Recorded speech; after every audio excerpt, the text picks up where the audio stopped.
I had this friend, he's still a friend. This guy has been struggling with some mental health. At this point of his life, his grandfather was palm oil tycoon. And when his grandfather passed away, he bought an insurance policy for him. Right? And this insurance policy is an annuity. So if when the grandfather passes away, this guy will get about 1,003 USD every month for the rest of my friend's life. Whoa. There's also a surrender value for this insurance policy. So if you surrender this insurance policy, he can take out all the money, and the amount came up to about 500,000 plus in cash. So one day he said, I've got the cash, these are the things I want to do with the money. It sounded like a ramblings of a madman. Just because he got the money, he felt like invincible. One day, according to him, he recently accepted Christ, right?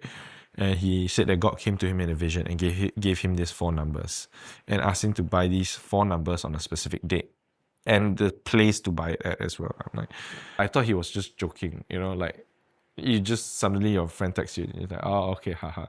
And then on that day itself, he actually went to withdraw the money from the insurance and he showed me the cash. And in this part 2 of the video, I showed the money, the picture. Wow, it's damn thick, sir. Yeah, I was like, where are you now? And he's like, oh, he's in the middle of town. He was just there and he wanted to go to the Singapore Post headquarters to tell them to accept the whole 500,000 as a bet. Again, he clearly was not in the right state of mind already. When I went there, right, he looked like a homeless man. So he's like, okay, let's go. We got work to do. He passed me the cash. I've never held so much cash in my life before, and it was in this paper bag, and there was a tear at the bottom of the paper bag. It's like, I mean, I know Singapore is safe, but it's like you Don't test it, yeah, you know? don't paint a target on your back, right?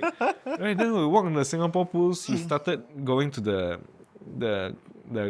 what the Total shading corner. no the what do you call it, the admin staff, and he started telling them like, I want to see your executives, and I could hear him raising his voice to the staff there, and he was trying to tell them, I want to make the bet, and they said there's a betting booths over there, you can go make your bets over there. He said no, he tried to explain to them like, it's a big amount. So he tried to get the executives to come down, and then the security showed up, and like I was like, okay, bro, you gotta keep your voice down. And then eventually some executives did come down and then ask him again what the situation was, and they were just placating him. They were just being nice, pacifying him, right? And they couldn't do anything but just tell him, go to the booths over there to make your bet. But he was shouting at them. And then I said, okay, how about instead of doing this, let's go smoke, because it's a chain smoker, right? Let's go outside. And he went out, and then I was telling them like, okay, guys, he wants to bet it all in one day because God told him to bet. But it was already 5:30, and they stopped accepting the bets at 6:00. He finished 2 cigarettes. I don't know how. He threw the cigarettes and he's like, okay, let's go. And I go, where? He's like, let's go and bet. And he stormed across and he was shouting like, hurry up. I was like, wait lah, my slippers, Just acting like stupid. Everyone was watching and security was there. He asked me to shut up and just bet. I told the lady like, okay, just help me waste time. I said, Auntie, sorry, I'm going to shade the numbers wrongly. Then she's like, it's okay. So I pretended like I didn't know. I shade the same number twice or out of the box, whatever. Just do nonsense stuff. And he said, oh, it's rejected. He's like, what are you doing? He's like, why are you betting $10?